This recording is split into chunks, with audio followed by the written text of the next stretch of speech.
Hello, Hi, everybody. hi, everybody. How you doing? And today, we are going to be talking about what to do when you're stuck struggling with a negative emotion. Yes, indeed. And this is something that I've had plenty of experience with in my life. Yes, I Thank, ju- thankfully, not doing that anymore. yes. And I just wanted to show the teaspoon I got from. I got a set of 6 real teaspoons, English teaspoons, from my sister-in-law for Christmas, along with this mug. So I just wanted to use that. Is that Thank you, Kathy. is that how we're dealing with? That's how you deal with a negative emotion. Get a tiny teaspoon. Mm. Okay.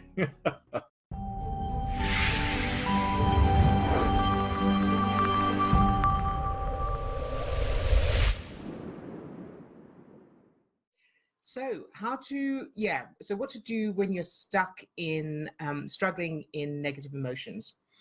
Yeah, so I think the focus of what we're hoping to do with this today is we have one little tip Yes. that we want to give people, because we've got plenty of other videos out there that have other suggestions for what to do to pull yourself out. I'm using that language That's okay. kind of intentionally right now, because I think that when we get into that moment of feeling Mhm. um, in that emotional state, when you Yeah. feel stuck, I know this from personal experience, that when I got into those states, it you really feel like you're in quicksand, or for me, that feeling of being stuck, or struggling in the Mhm. water. Right. I've had a couple of experiences out on the ocean doing some ocean kayaking, where I actually tipped the kayak and was Yeah. struggling around in that water. So that feeling of struggling when you're in the midst of it is. Right. So what we usually Mm, teach mhm, is, wherever you put your focus, it determines the chemicals that you're mhm, producing, which determine how you feel. yeah. So, and what we want to do today is add an extra tool that you can use when the rest of it is not helping. So, wherever you put your focus is where your is the chemicals that are produced, which means that as long as you're focusing on the fact that you're feeling bad and why you're feeling bad, of Mhm, course, you're turning on that tap, or you're keeping that tap running of mhm, stress chemicals. So ideally, you want to pull your focus off it. Now, we teach a technique called ESC, which is a emotional fitness program to increase your emotional stamina. So ideally, you want to use that. But if you haven't used it yet, or you haven't gone through to master yet, mhm.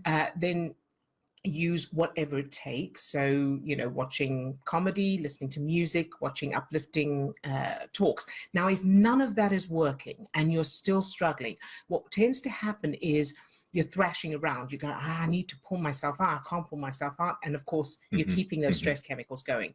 So mhm, what we want to suggest now is it's a part of mindfulness. And all you do is, it's if you imagine you're in the ocean, you're struggling, you're drowning, and you're thrashing about, what you want to do is stop thrashing and float. So, mhm, and the equivalent of that is start to notice. So stop trying to pull yourself out and just notice the feeling and recognize that it's chemicals. So unless your life is in immediate danger, there's no reason for these stress chemicals. There's no reason to be in fight, freeze, flight, unless you have to run away, mhm. fight, or Right, pretend to be dead. right. So the idea is to get into that state where you're recognizing the sensation. So I'm feeling sad, or I'm feeling anxious, or I'm feeling angry. Mhm, How do you know you're feeling it? Notice it in your body, and notice where it is, and recognize that what you're feeling, the sensation you're feeling, is simply the result of chemicals in your bloodstream. And just mhm, notice it. And as you notice it, you're pulling your focus off the wheel that keeps it going. Because when you think I'm feeling anxious, I need to pull myself out, every thought, your conscious mind immediately is looking for reasons for the feeling. So I'm feeling anxious, and then it comes up with all kinds of reasons. And of course, every time you make a connection in those neural networks that are to do with the reasons for feeling that way, you're pumping more stress chemicals. So what this does is it just slows it all down. So it's just like stopping struggling and starting to float. Notice the feeling, recognize it as chemicals, and just notice it.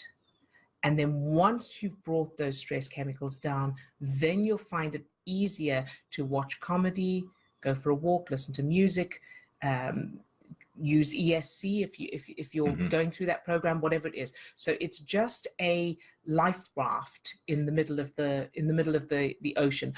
But the ultimate idea is to learn to swim, of course. So if you can swim, which means if you can pull your focus off it and do something that will change that chemical state, then do that. If you can't, then float until you reach a point where you can.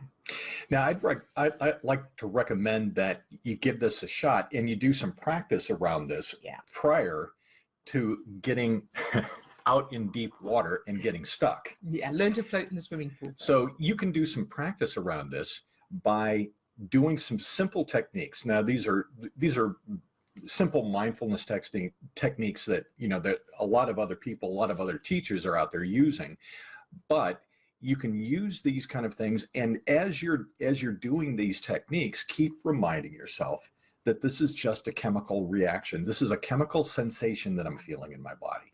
So right now, if you just notice the sensation of your fingers, like if I put my fingers down on the armrest of the chair, can you just be aware of the feelings, the sensations of your fingers on the chair? Just being aware of that and bringing your attention, your focus to the feelings of your fingers and keeping your focus there and continuing to practice, just bringing, and when you feel like your mind is starting to wander away, bringing your attention back to that feeling. Now, you can do that with anything. You can just notice the feeling or sensations, perhaps of just your breath, maybe feeling your breath expanding, contracting in your rib cage, feeling the breath going in and out of your nose. Another sensation that you can use, one that may be a little bit more difficult, but one that I found very effective in amping up this practice. So sitting, calming yourself down, just allowing yourself to sit calm, and then notice itches. Notice an itch that you may be having. And probably right now, just the fact that I have mentioned an itch has now got you thinking about, oh, I have that itch in my scalp or wherever. So if you notice an itch and just sit with it and remind yourself that an itch is just a sensation. So like anxiety, like fear, like anything else, it's just a sensation that's happening in your body. And we have conditioned ourselves. We have habitual responses. When I feel that itch, I subconsciously or automatically will reach to scratch that itch. Now, you don't have to. You're not going to die if you don't scratch the itch. Sometimes it feels like you might, but you're not going to die. So just use that as an opportunity. It's like, okay, I feel the itch right now. I'm just going to sit here with that. I'm going to sit with that feeling and just notice what happens with it. And what's really fascinating is that an itch, like everything else, has a beginning, a middle, and an end. Mm-hmm. It will fade away on its own. We think that it doesn't. We think that it can't. But it's a practice that you can use. And I would recommend to do this when you're not feeling triggered by anything. So you want to practice this technique so that when you get into that place, yes, of feeling overwhelmed, I'm stuck, what can I do? You've already practiced this so that you can go into it. Right. So you can go into that place and then bring that chemical state down. And we know, we've just from in another video, but scientifically we know that if you can divert your attention off of the trigger, if you can divert your attention away from whatever's causing that chemical reaction to be happening, that it takes about 60 to 90 seconds for those stress chemicals in your body to start to dissipate. Mhm. But what ends up happening is we start thrashing around, we're trying to get out of it, we're reaching, we're grasping, and every thought keeps that cycle going. And the longer we're in that, the more of those chemicals we're producing. So we want to go calm. Yeah. Stop struggling, stop trying. Right. So to recap, the first thing that we recommend is to go through the ESC program and train yourself to develop your emotional stamina. So develop the skill of controlling your emotional state, your chemical state, which determines your emotional state. So that's the first thing. In addition to that, changing childhood memories, changing the reference, the subconscious references that are causing this cycle. Okay, so that's where you want to get to, because then you don't need to go through all of this, everything else. So that's the main thing. Then in the meantime, while you're doing that, while you're developing that, when you find you're triggered and you can't, either you can't or it's not helping, watch some comedy, listen to music, go for a, do some physical exercise, watch an uplifting TED talk. When none of that helps, or you're not in a position to be able to do it, or the ESC exercise, then just go, imagine that you're struggling in the water, just go very calm and float. And that means, as Steve was saying, just notice the sensation, recognize it. It's not hurting you. It's not doing anything.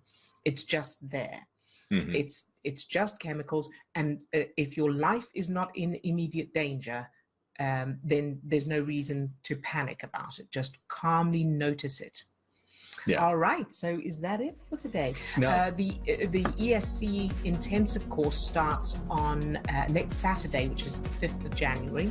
So if you haven't already enrolled in that, do sign up. You'll find it very, very useful. It's 4 weeks of live intensive training in ESC, emotional state conditioning. If you want to find out more about what that is, you can go to our website and we'll put a link under this video as well. Yeah, give you all the information in the description below. And we also have a free course in our academy, a free introductory course to CMT, Childhood Memory Transformation. And that's about it. Remember, if you can't swim, float until you can swim. Stop struggling. All right, we hope that helps. All right. And we'll see you in the new year. Have a great week. Have a fabulous new year as well. Bye for now.